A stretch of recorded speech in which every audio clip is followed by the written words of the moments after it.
lymphocytes जो है basically there are two categories और lymphocytes,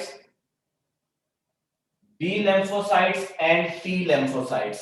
lymphocytes आप लोगों ने पढ़ा है कि ये व्हाइट ब्लड सेल्स की टाइप है, और ये जो व्हाइट ब्लड सेल्स की टाइप है इस वजह से हम इसको कहते हैं कि ये ए ग्रैनुलर टाइप्स हैं। इनके साइटोप्लाज्म में कोई ग्रेन्यूल्स नहीं होते, और ये दो तरह के होते हैं। एक को हम बोलते हैं बी lymphocytes और एक को हम बोलते हैं टी lymphocytes। तो बी lymphocytes क्या है और टी lymphocytes, इसके बारे में डिटेल में नहीं पढ़ा रहा क्योंकि मैं आपको पहले पढ़ा चुका हूं। और एक है बी lymphocytes, ये एक ग्रैनुलर टाइप है व्हाइट ब्लड सेल्स की। इसकी वजह से जो इम्यूनिटी आती है बॉडी में उसको हम टी सेल मेडिएटेड या सेल मेडिएटेड इम्यूनिटी भी बोलते हैं।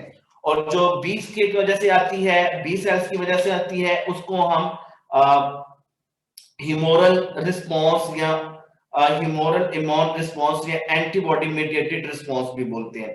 तो एक आपके पास हो गया सेल मेडिएटेड रिस्पॉन्स जो सेल की वजह से आता है, इसको हम सेल मीडिएटेड रिस्पॉन्स बोलते हैं, और इसको हम ह्यूमोरल मेडिएटेड रिस्पॉन्स बोलते हैं। ये वो रिस्पॉन्स जो सेल्स की वजह से आता है। सो यहां पर एक बड़ी ही इंटरेस्टिंग आप लोगों ने चीज पढ़नी है कि lymphocytes जो हैं इनकी टाइप्स क्या है और कहां-कहां बनते हैं। टी lymphocytes की जो फॉर्मेशन है, याद रखिएगा, F का मतलब है यहाँ पे फॉर्मेशन और M का मतलब है मैच्योरेशन। F मीन फॉर्मेशन और M का मतलब है यहाँ पर मैच्योरेशन। तो इनकी जो फॉर्मेशन है वो याद रखिएगा, वो आपके पास बोन मैरो सेल्स में होती है। किसमें? बीएमसीज में, बोन मैरो सेल्स। और जो इनकी मैच्योरेशन है वो एक्चुअली आपके पास थाइमस में होगी। ठीक है जी, इनकी फॉर्मेशन जो है वो कहां पर होती है? बोन मैरो सेल्स में। और जो इनकी मैच्योरेशन है वो थाइमस ग्लैंड में होगी। बी lymphocytes जो है उनकी maturation and formation, maturation and formation, F M का मतलब है फॉर्मेशन और एम का मतलब है मैच्योरेशन, ये एक्चुअली बोन मैरो सेल्स में होती है। बोन मैरो सेल्स में होगी, बोन मैरो सेल्स में होगी। इसकी टाइप्स कितनी है तो याद रखिएगा, बेसिकली हमारे पास वन होती है जिसे हम हेल्पर टी सेल्स का नाम भी देते हैं। नंबर 2 पे हमारे पास होगी साइटोटॉक्सिक सेल्स का नाम देते हैं। नंबर 3 पे आपके पास होगी सप्रेसर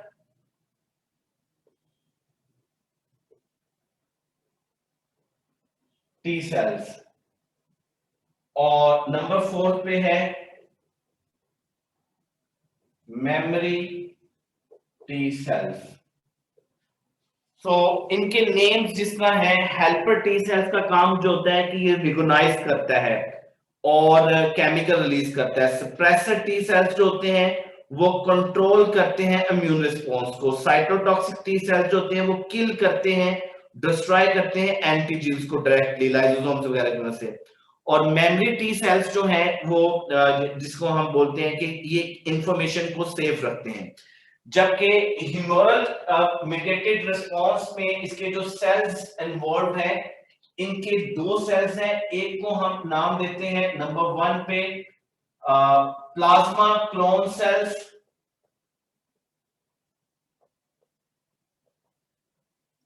और नंबर 2 पे memory B sales.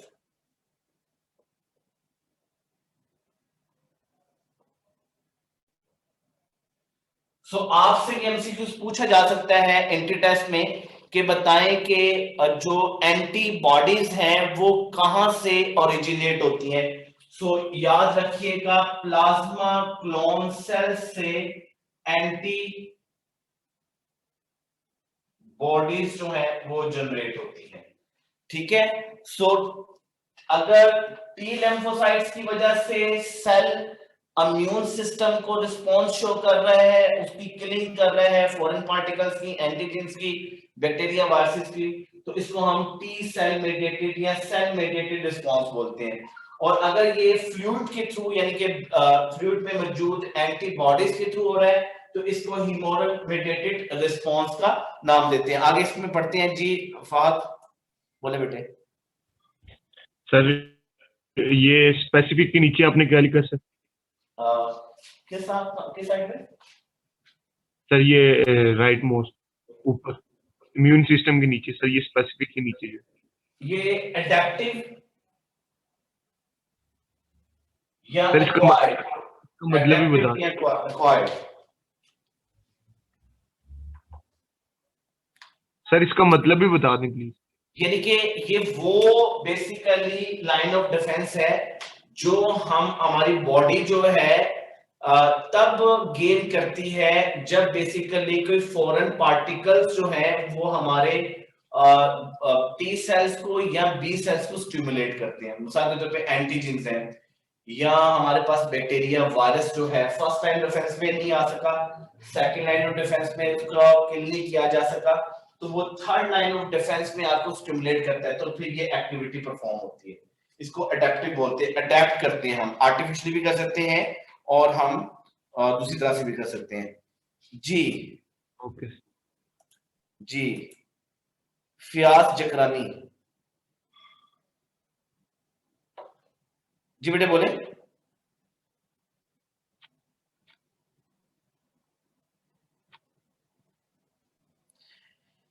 Ji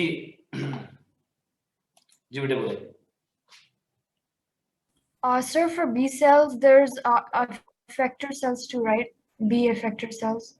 B lymphocytes, basically B lymphocytes are originate from bone marrow cells and mature also in the bone marrow. There are two types of B cells. What is your question? I can't understand your question. Okay, so you told us two types of cells, which are plasma clone cells and memory B cells. Basically, There's one more, right? The B basic effector cells. B cells.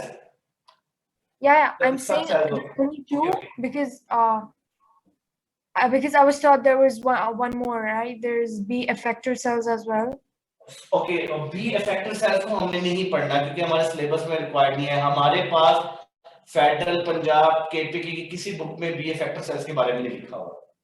Okay, thank you. O levels A levels में लिखा हुआ है, merit B के टाचा में लिखा हुआ है, लेकिन हमने इसको एक्सप्लेन नहीं करना है। अदरवाइज तो बहुत से इसके सेल्स है, तो हमने जस्ट इसके बारे में ही देखना है। Okay just clear. Thank you. Yeah.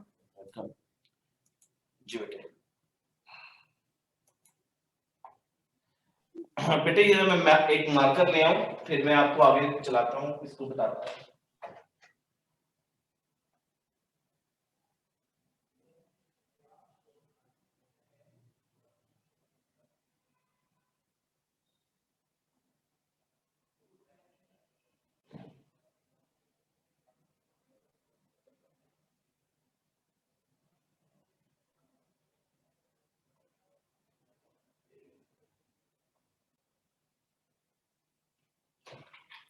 अच्छा बेटे अब जो हमने पढ़ना है वो बेसिकली हमारे पास है कि एक वर्ड हम कहते हैं एंटीबॉडी, एंटीबॉडीज, और एक है एंटीजेंस। एंटीबॉडी को दूसरा नाम हम देते हैं इम्यूनोग्लोबिन्स। बस ये टर्म्स याद रखनी है, इम्यूनोग्लोबिन्स, और इसको हम आईजी से शो करते हैं, आईजी इम्यूनोग्लोबिन। और एंटीजेंस को इम्यूनोजेंस भी बोलते हैं, इम्यूनोजेंस। एंटीबॉडीज वो सब्सटेंस है जो बेसिकली तब बॉडी में सिंथेसाइज होते हैं या एक्शन परफॉर्म करते हैं जब एंटीजेंस या इम्यूनोजेंस इस पे अटैक करते हैं। याद रखिएगा तमाम एंटीजेंस जो है वो अम्यूनोजेंस होती हैं। All antigens are immunogens. Immunogens वो है जो एंटीबॉडीज को स्टिमुलेट करे, लेकिन तमाम अम्यूनोजेंस जो है वो एंटीजेंस नहीं हो सकती। क्लियर हो गया? All antigens can act as immunogens, whereas all immunogens cannot act as antigens. Is that clear? जी बेटे।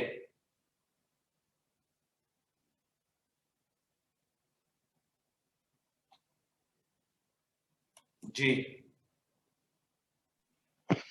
सर ये सब इम्यूनोजेंस एंटीजेंस क्यों नहीं हो सकते हैं? बस नहीं हो सकती, उनकी मर्जी। उनका आपने पहले उधर भी लेक्चर लिया, यहाँ पे भी लेक्चर ले रहे हैं, क्या चक्कर है?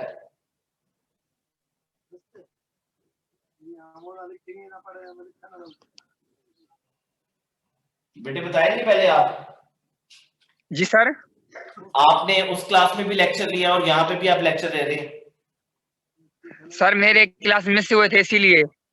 तो ये तो वो बेसिक, ये तो आगे हैं आपसे और आप तो बहुत पीछे हैं इनसे। हाँ सर, इसीलिए मेरे एफएससी के एग्जाम थे ना, इसीलिए वो क्लास रह रहा था। आज का क्लास मेरा मिस हुआ था, वो पिछले वाला अच्छा लेक्चर। ठीक है, आप एक्चुअली इस क्लास के स्टूडेंट हैं? सर 10 जून। ठीक है ठीक है ठीक है बेटे, मैं बताता हूँ। देखें, आपके पास एक एंटीजन है, फॉर एग्जांपल एक ब्लड ग्रुप है ए और इसके ऊपर एंटीजन ए अटैच है, ठीक है? ये आपकी बॉडी में है ना, या अगर ब्लड ग्रुप बी है तो उसके पास एंटीजन बी होंगी। ऐसे ही होता है ना बेटे रियाज? Yes sir. सो क्या ये हमारी बॉडी में कोई एंटीबॉडीज बना रही है या इसकी वजह से एंटीबॉडीज बन रही है? नहीं बन रही। तो तमाम एंटीजेंस जो हैं वो अम्यूनोजेंस तो हो सकते हैं, लेकिन तमाम अम्यूनोजेंस वो हैं जो एंटी अम्यूनोग्लोबिन्स को स्टिमुलेट करें। क्या करें? तमाम स्टिमुलेट करें।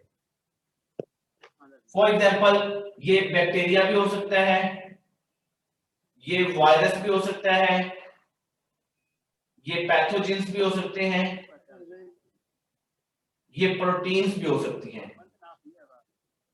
ठीक है बेटे, कुछ भी हो सकती है। Any substance which have the ability to induce or stimulate immunoglobins called immunogens. तो एंटीजेंस जो है वो इम्यूनोजेंस हो सकती हैं, लेकिन तमाम इम्यूनोजेंस एंटीजेंस नहीं होती। देखिए ना, ब्लड ग्रुप ए है, बी है, इस वजह से पॉइंट ऑफ व्यू से मैं कह रहा हूं। जी बेटे, अब जी मरियम आप बोले बेटे, जल्दी करें भी। सर ये तो सेकंड लाइन डिफेंस के सारे प्रोसेसेस है, इनकी डिटेल भी करनी है? सॉरी सर ये जो सेकंड लाइन ऑफ डिफेंस में सारे प्रोसेस हैं, इनकी डिटेल भी करनी है या? नहीं जी, डिटेल नहीं करनी, बस आपको थोड़ा पता होना चाहिए कौन सा सिस्टम इसमें इन्वॉल्व है, बस। डिटेल रिक्वायर्ड ही नहीं है।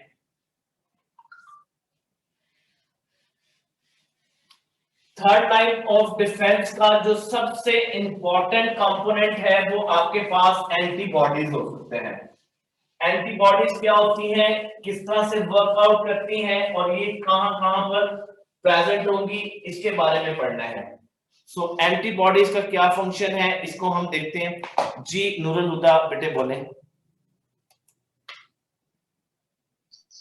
सर लास्ट टाइम एक एमसीक्यू था कि एंटीबॉडी, एंटीजन और इंटरफेरॉन्स में से कौन सी चीज हमेशा प्रोटीन होती है? कोई हमेशा प्रोटीन नहीं होती, मतलब हो भी सकती है नहीं भी हो सकती। सर ये एमसीक्यू क्लियर कर दें। अच्छा जी, वो याद रखिएगा, जो हमेशा प्रोटीन होगी ना वो तो इंटरफेरॉन्स है, ठीक है? Okay sir. जो प्रोटीन हो भी सकती है नहीं भी हो सकती वो एंटीजेंस है, ठीक है सर। ठीक है? एंटीबॉडीज बेसिकली इम्यूनोग्लोबिन्स बोलते हैं, ये ग्लोबुलर प्रोटीन्स होती हैं। और ये याद रखिएगा, तमाम एंटीबॉडीज जो है वो ग्लोबुलर प्रोटीन होती है, हमेशा ये प्रोटीन होंगी, इंटरफेरॉन्स भी।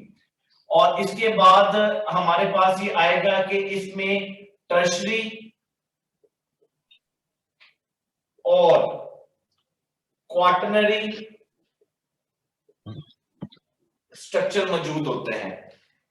एंटीबॉडी मॉलिक्यूल्स जो हैं बेसिकली इम्यूनोग्लोबिन्स जो हैं, ये लिम्फोसाइट, बी लिम्फोसाइट से बनते हैं और ये वाई शेप्ड एक स्ट्रक्चर हमारे बॉडी में मौजूद होता है, और इनको स्टिमुलेट कौन करते हैं? इसको स्टिमुलेट करते हैं एंटीजेंस। इसके स्ट्रक्चर को हम डिस्कस करें तो हमारे पास कुछ इस तरह से ये आ जाएगा। ये 4 पॉलीपेप्टाइड चेन्स होती हैं। There are 4 polypeptide chains in one molecule of, ये आपके पास एक पॉलीपेप्टाइड चेन है, ठीक है, इस तरह से। यहां पर ये है आपके पास, और यहां पर इस तरह से। How many polypeptide chains present in antibody molecule? तो आप कहेंगे 4 पॉलीपेप्टाइड चेन्स होती हैं, 4 पॉलीपेप्टाइड चेन्स। इसमें ये जो रेड कलर की है इसको हम हैवी चेन, और हैवी चेन्स के अलावा इसको हम लॉन्ग चेन्स का भी नाम देते हैं। और कितनी चेन्स होंगी? ये 2 होंगी, राइट और लेफ्ट। और ये जो ब्लू कलर की है इनको हम लाइट चेन बोलते हैं और शॉर्ट चेन्स भी बोलते हैं। लाइट और हैवी के दरमियान बॉन्ड बनते हैं, यहां पर, यहां पर, यहां पर और यहां पर भी बॉन्ड बन जाएगा यहां पर। सो इस चीज को हम नाम देते हैं डाइसल्फाइड ब्रिजेस का, डाइसल्फाइड ब्रिजेस, जो कि इसके क्वार्टरनरी स्ट्रक्चर को मेंटेन रखने में मदद दे रही होती हैं। हर एक चेन में कांस्टेंट रीजन होता है और एक वेरिएबल रीजन होता है।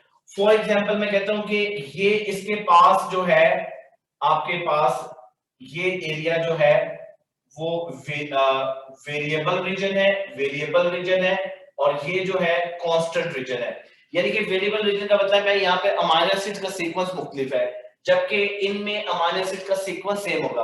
आपके पास टोटली जो एंटीबॉडीज हैं, टोटल एंटीबॉडीज जो आपकी ब्लड में मौजूद है और आपको जर्म्स के खिलाफ रेजिस्टेंस देने में ये एक फंक्शन रोल प्ले कर रही हैं, वो कितनी है वो आप लोगों ने पढ़नी है, क्योंकि ये आप लोगों के पेपर में आ सकती है।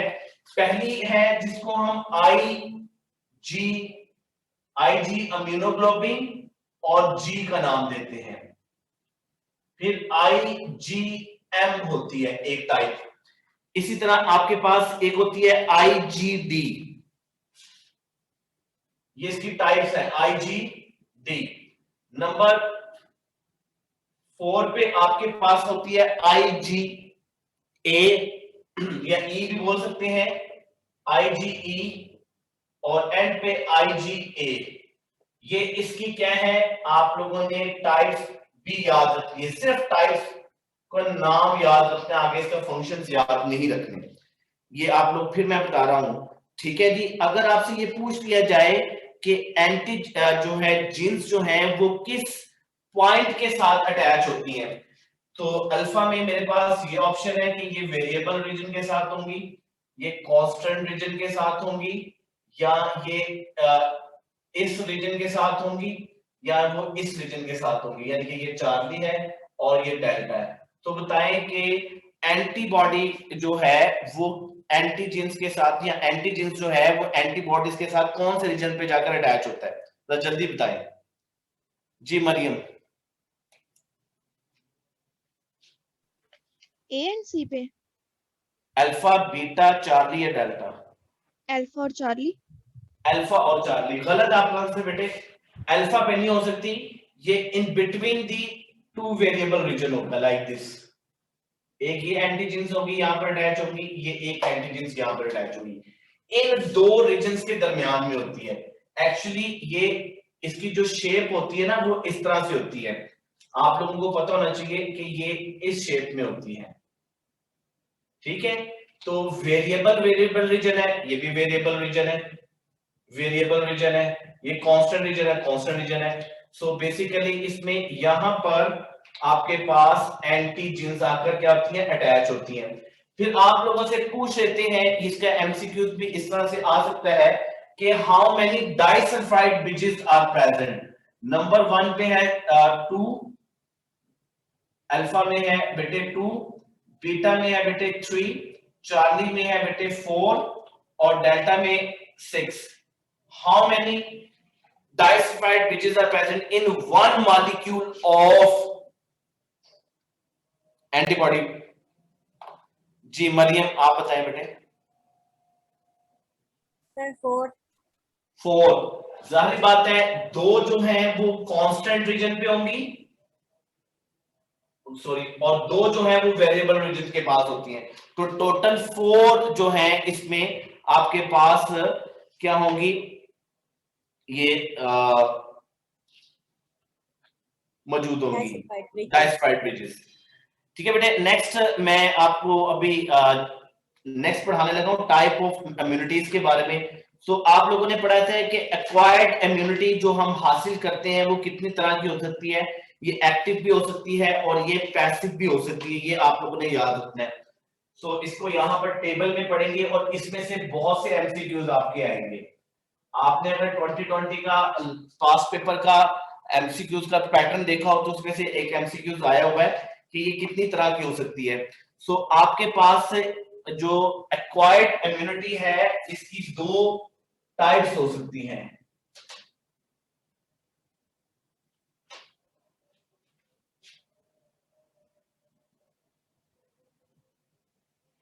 एक को हम बोलते हैं पैसिव और एक को हम बोलते हैं एक्टिव. और ये कौन सी इम्यूनिटी है, ये एक्चुअली एक्वायर्ड इम्यूनिटी है. सो इसका सबसे पहला फीचर क्या है इस इम्यूनिटी का, इन्हें तो आप लोगों ने पढ़ लिया ना बेसिकली, लेकिन यहां पर जो आप लोगों ने पढ़नी है ना ये एक्वायर्ड के बारे में पढ़ना है कि एक्वायर्ड इम्यूनिटी क्या होती है. तो इसका मतलब है कि ये प्रोडक्शन ऑफ इम्यूनिटी क्या है. इसमें production of immunity. So passive immunity जो है ये प्रोड्यूस होती है एंट्री ऑफ एंटीजन से, due to entry of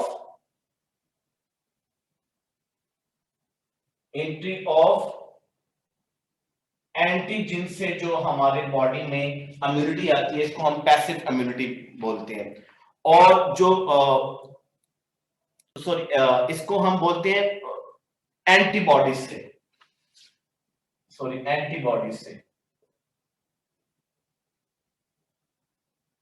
naturally हमारे पास मौजूद है. और ये किस वजह से आती है, due to entry of antigens.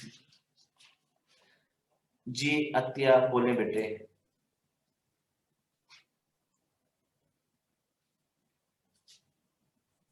आलिए बेटे बोले था. सर ये जो वेरिएबल आपने बताया ये किस चीज के लिए वेरिएबल है, मतलब क्या चीज में वेरिएबल होती है? अमीनो एसिड वेरिएबल्स होते हैं इसके. वेरिएबल अमीनो एसिड की वजह से ये डिफरेंट होते हैं. Okay sir. जी. सोर्स ऑफ एंटीबॉडीज क्या होगा,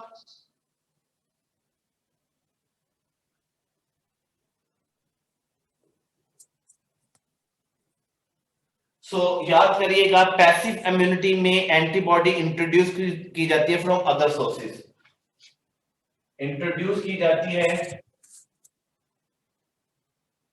अदर सोर्सेज से. फॉर एग्जांपल हॉर्स से, कैटल से हम ले लेते हैं. और एक्टिव इम्यूनिटी में हम बेसिकली बॉडी को स्टिमुलेट करते हैं टू प्रोड्यूस, बॉडी को जाहिर बात है स्टिमुलेट किया जाता है, बॉडी को स्टिमुलेट किया जाता है to produce antibodies. Source of के बाद आपके पास आता है सब्सटेंस एंटरिंग. क्या है इसमें, कौन सा सब्सटेंस एंटर करते हैं,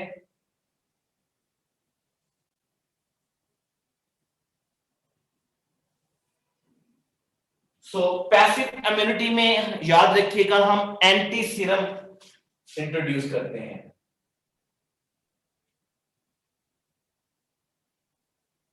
और एक्टिव इम्यूनिटी में हम एंटीजेन्स को ट्रांसफर करते हैं. इसकी एग्जांपल आपके पास अभी ये जो कोविड वैक्सीन चल रही है, इसकी बहुत इंपॉर्टेंट एग्जांपल है। इसकी वजह से रिस्पॉन्स क्या बनता है, कौन सा रिस्पॉन्स डेवलप होता है? तो पैसिव में हमेशा याद रखिएगा जो है वो रिस्पॉन्स इमीडिएट रिस्पॉन्स बनता है, इमीडिएट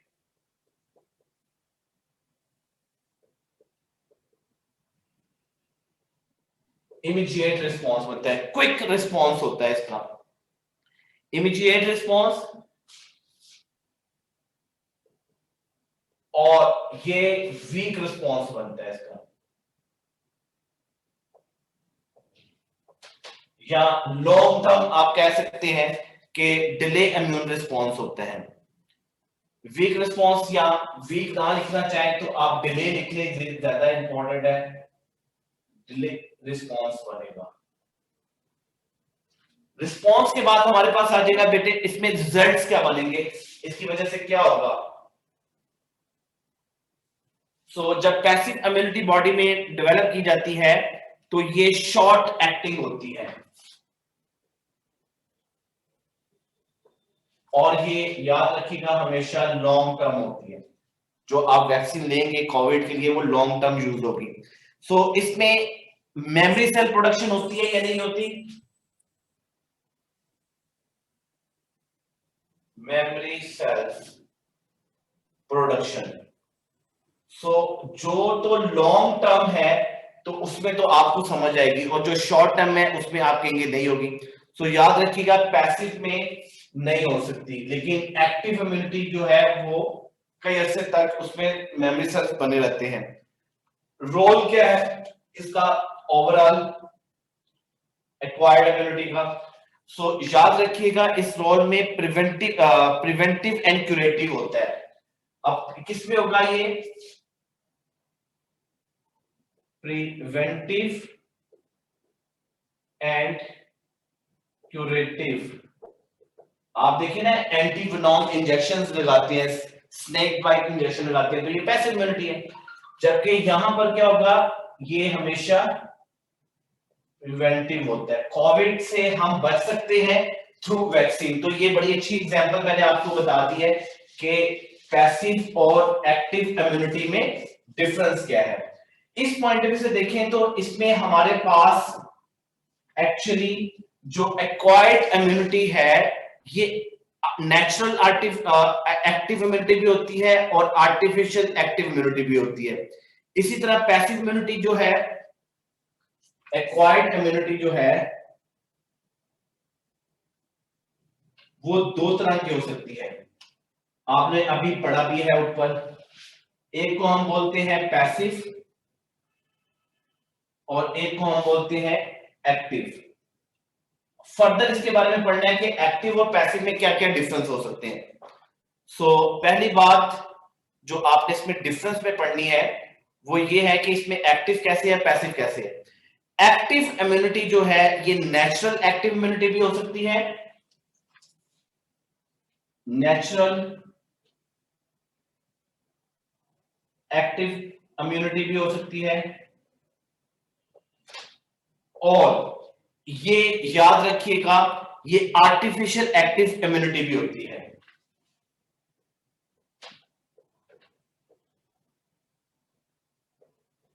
आर्टिफिशियल एक्टिव इम्यूनिटी भी हो सकती है। दोनों में डिफरेंस क्या है? अगर आपसे ये पूछ लिया जाए कि ये आपके पास है अल्फा और ये आपके पास है बीटा, which of the following act as vaccine? जी राबिया, आरिफ जी बेटे। Artificial active immunity. Artificial active immunity हमेशा ये वैक्सीन होगी, हम इसे कह सकते हैं वैक्सीनेशन। और अगर वो नेचुरल एक्टिव है, कोई पैथोजेंस कोई जर्म्स अटैक करता है तो नेचुरली हमारी बॉडी में डेवलप हो रही है। बस बेटे माइक को फोकस जी। तो नेक्स्ट आपके पास आएगा नेचुरल पैसिव इम्यूनिटी और artificial passive immunity. Natural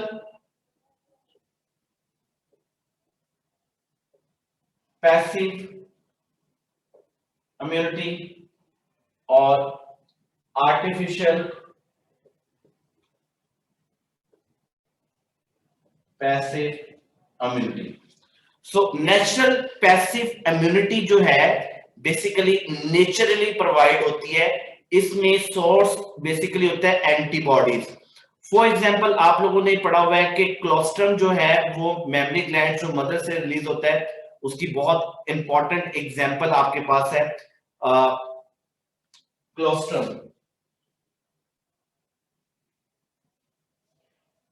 first milk जो फीमेल आफ्टर डिलीवरी डिलीवर करती है, डिलीवरी के बाद जो फीमेल के मेमरी ग्लैंड से मिल्क की प्रोडक्शन होती है वो एक्चुअली हमारे पास नेचुरल पैसिव इम्यूनिटी होती है। और ये आप लोगों ने पढ़ा था कि नेचुरल जो पैसिव इम्यूनिटी है इसमें एंटीबॉडीज या एंटीसीरास को हम प्रोवाइड करते हैं।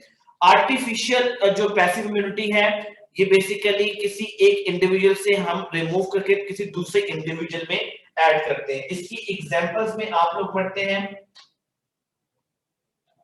स्नेक विनोम, स्नेक वोम, ठीक है। रेबीज के लिए जो हमारे पास डोज आती है, इसके अलावा हम इसको हम बोल सकते हैं एंटीटॉक्सिन्स बोल सकते हैं। फिर टेटनस इंजेक्शन। अब ये तो नहीं है कि आपने खुदा ना खास्ता आपका एक्सीडेंट हुआ तो आपने एक दफा टेटनस लगवाई हो और दोबारा कहीं एक्सीडेंट हुआ है तो अब टेटनस लगाने की जरूरत नहीं, ऐसा नहीं है। तो ये बार बार जो है हम करवाते हैं। अब ये तो नहीं आपने सांप का एक दफा किसी को खुदा ना खास्ता डस लिया है तो उसका विनोम बॉडी में चला गया है तो उसकी वैक्सीनेशन होगी, ठीक है, उसको एंटीबॉडीज दे दी, ठीक है। तो जब नेक्स्ट टाइम दोबारा उसको स्नेक बाइट करेगा तो उसकी डेथ हो सकती है। इसकी वजह ये है कि वो शॉर्ट टर्म थी, ये हमेशा शॉर्ट टर्म होती है, ये लॉन्ग टर्म है। इसी वजह से हम कहते हैं कि कोविड की वैक्सीनेशन करवाएं तो वो लॉन्ग टर्म चलेगी, ठीक है जी। सो बेटे ये आप लोगों का आज का टॉपिक था अबाउट दी वैक्सीनेशन के बारे में और ये जो आप लोगों ने पैसिव और एक्टिव इम्यूनिटी पढ़ी। जी बेटे एक मिनट में इसको कैम को जस्ट अरेंज कर लूं। जी बेटे बताएं मरियम। सर ये जो आपने एंटीबॉडी के स्ट्रक्चर में टर्शियरी और क्वाटर्नरी दोनों लिखा है, इसको एक्सप्लेन करते हैं। हाँ जी, ये इसका जो फाइनल स्ट्रक्चर होता है ना वो क्वाटरनरी होता है, टर्शियरी से क्वाटरनरी की तरफ जाता है। जब ये बनता है टर्शियरी होता है, जब वो फंक्शनल होता है ना तो क्वाटरनरी हो जाता है। सर अगर एमसीक्यूज में आए तो कौन सा करेंगे? अगर तो एमसीक्यूज में अल्फा में हो प्राइमरी, बीटा में हो सेकेंडरी, चार्ली में हो टर्शियरी और डेल्टा में क्वाटरनरी ना हो तो आंसर आपका टर्शियरी होगा अकॉर्डिंग टू योर बुक।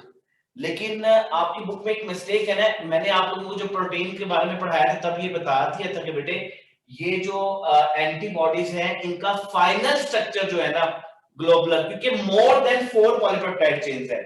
तो जब 4 पॉलीपेप्टाइड चेन्स होती हैं तो इसका मतलब है कि इसमें आप लोगों के पास क्या मौजूद होता है, इसमें एक्चुअली आप लोगों के पास मोर देन 4 चेन्स है, डाइस्टर ब्रिजेस हैं, तो ये क्वाटरनरी स्ट्रक्चर को फॉलो करता है। एमसीक्यूज में कभी भी इकट्ठा नहीं देगा इसको, या तो क्वाटरनरी होगा आंसर या टर्शियरी होगा, दोनों इकट्ठे नहीं हो सकते। अगर अल्फा बीटा हो जाए, एक में बीटा में टर्शियरी हो, चार्ली में क्वाटरनरी हो, डेल्टा में बोथ हो, तो फिर आंसर आपका ये बनेगा। जी बोले बेटे। सर ये आपने लिखा है एक्टिव पे बॉडी स्टिमुलेट, ये कैसा है सर? जी सर ये एक्टिव पे दूसरे पॉइंट पे आपने लिखा है बॉडी स्टिमुलेट। बॉडी स्टिमुलेट की जाती है, बॉडी को स्टिमुलेट किया जाता है for the synthesis of antibodies. Active के लिए तभी होगी ना जब एंटीबॉडी स्टिमुलेट की जाती हैं, पैथोजेंस के थ्रू स्टिमुलेट हो सकती हैं, और भी बहुत से तरीके हैं। Is it clear? अच्छा सर वो पैसे में आपने लिखा है एंटी सीरम, और इसका मतलब क्या है? एंटी सीरा का मतलब होता है बेटे, आपने एफएससी कहां से पढ़ी है? सर कोई भी कॉलेज से नहीं सर। इसीलिए बेटे सीरा जो होता है सीरम, ये ब्लड की जो ब्लड को फिल्ट्रेट करते हैं ना, आरबीसी निकाल देते हैं, तो बोला कि प्लाज्मा रहता है, प्लाज्मा से प्रोटीन को निकाल देना तो सीरम रहता है। सीरम में वाटर हो सकता है, सॉल्ट्स हो सकते हैं, एंटीबॉडीज बहुत ज्यादा होती हैं, इस वजह से सीरम बोलते हैं। एंटी सीरम का मतलब है कि एंटीबॉडीज यहां पर, ठीक है। हमें जो इंजेक्शन लगते हैं ना टेटनस के, विनोम के, ये क्या होते हैं, इसमें एंटीबॉडीज होती हैं। एक्चुअली ये एंटीबॉडीज कहां से लेते हैं, एक्चुअली हम बेसिकली ये जर्म्स जो हैं वो हॉर्स के अंदर इंट्रोड्यूस करते हैं, हॉर्स की बॉडी में इम्यूनिटी डेवलप होती है, वहां से एंटीबॉडीज निकालते हैं, एंटीसीरम निकालते हैं, और फिर ये इंजेक्शन टेटनस के, एंटी वेनोम के, रेबीज के, एंटी टॉक्सिन्स के इंजेक्शंस अवेलेबल होते हैं।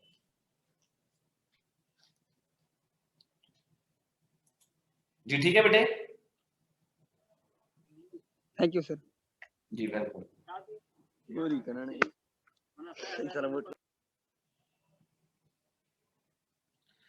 अच्छा मुझे ये बताएं कि अगर आप लोगों के पास एमसीक्यूज हो जाए इस तरह से कि अल्फा में लिखा हो माउथ,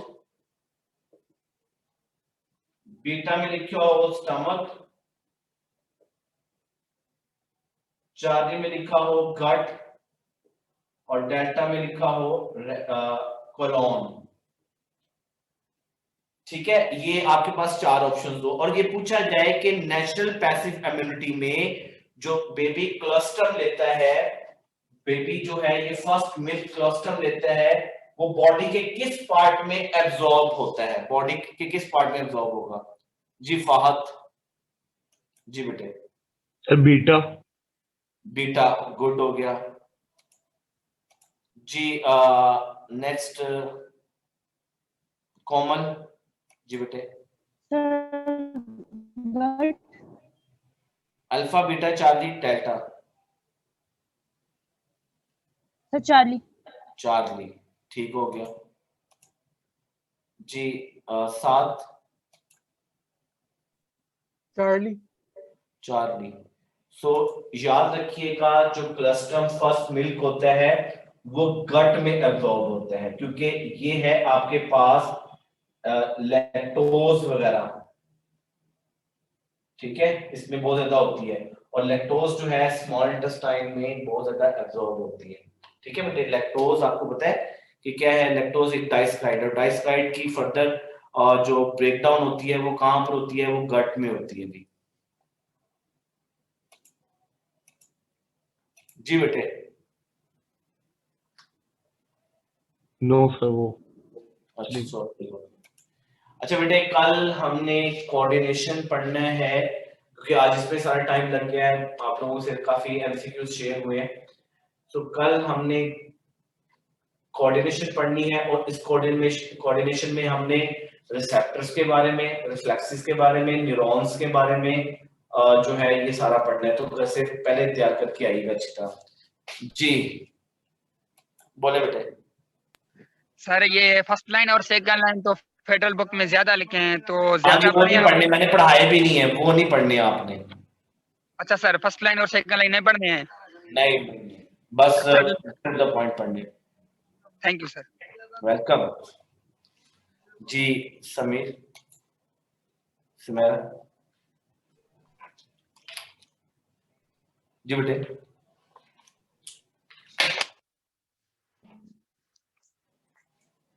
बेटे आपकी आवाज नहीं आ रही। समरा, सलीम, आपकी बेटे आवाज नहीं आ रही। जी बेटे, जी बोले बेटे, जल्दी करें।